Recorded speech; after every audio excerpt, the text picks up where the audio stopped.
Hello सबको, JMC.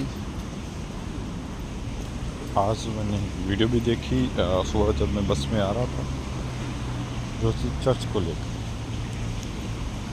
और आज मुझे किसी ने इनवाइट किया था चर्च में जाने के। मैं चर्च में गया था सुबह की 10 बजे। जब मैं चर्च में गया तो मुझे वहाँ की लैंग्वेज भाषा नहीं आती। ये बड़ी बात है मेरे लिए। बहुत अद्भुत बात थी कि एक खौफनाक, दिल घबरा रहा था, लेकिन मैं गया। मेरे साथ कोई जाने वाला पर वो नहीं गया, अकेला ही मैं गया। मेरे साथ दूसरा इंसान खुदावंद यीशु।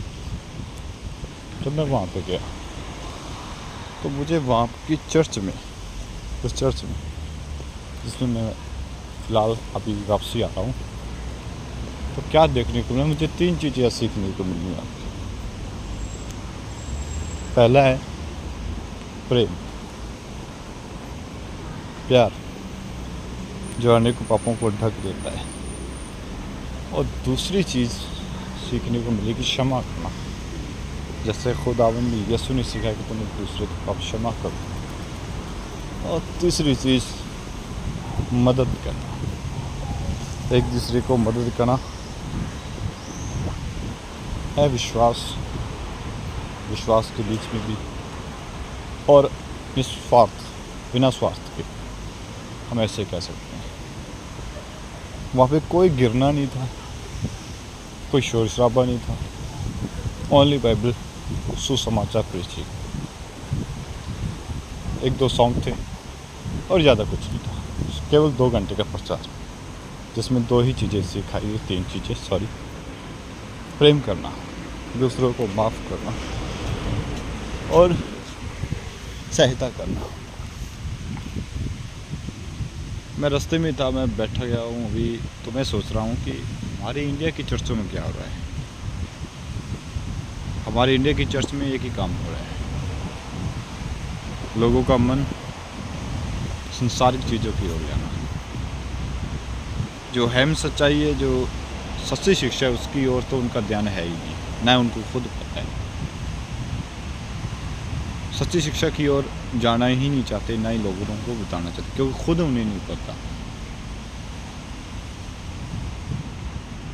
जैसा मैं इन चर्चों में देखता हूँ, जिन चर्चों को मैं फॉलो करता हूँ, मसीह प्रभु यीशु के चेलों को ऑपरेट देखता हूँ, वो शिक्षा मुझे यहाँ पे देखने को मिली। लेकिन इंडिया में गिने चुने लोगों के पास ही है। हमारी चर्चों में हो रहा है लोगों को गिराना, उनको वीज़ा देना, उनका बीमारियों का इलाज करना। ये सब ठीक नहीं है, बाइबल के अनुसार बिब्लिकल नहीं है। ये क्या हो रहा है? प्रभु यीशु मसीह का जो प्रेम है, जो सही शिक्षा है, जो मैंने आप सभी बयान की, वो है माफ़ करना। जो हमें क्रूस पर दिखता है कि जब यीशु मसीह क्रूस पर चढ़े, लूका के अंजील 23 अध्याय में पढ़े, वहाँ पे लिखा कि खुदावंद यीशु ने कहा कि हे पिता, ये लोग नहीं जानते ये क्या कर रहे हैं, इन्हें माफ़ कर।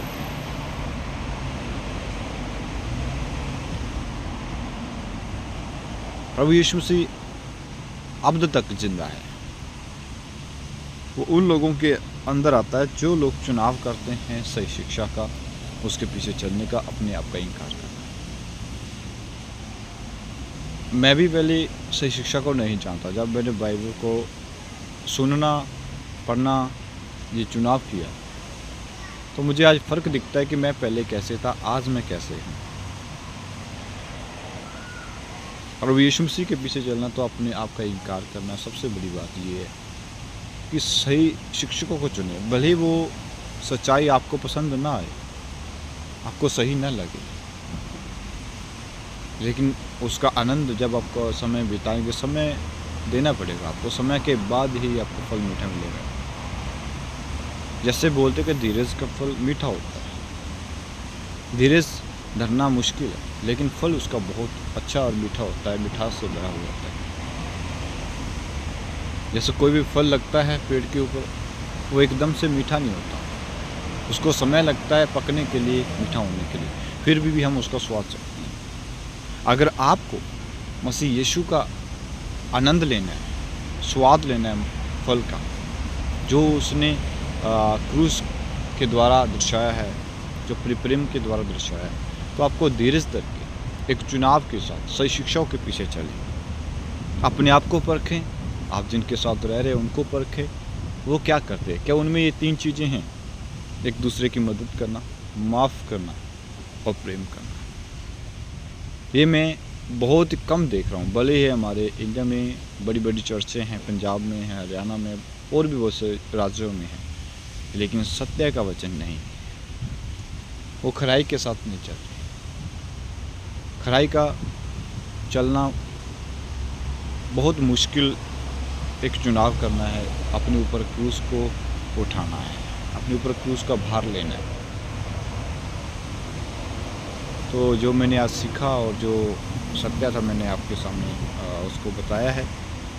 खुदावंद यीशु आपको ब्लेस करे। मेरी आशा रहेगी कि मसीह का प्रचार, मसीह का सुसमाचार, क्रूस की कथा सच्चाई के साथ में जाए।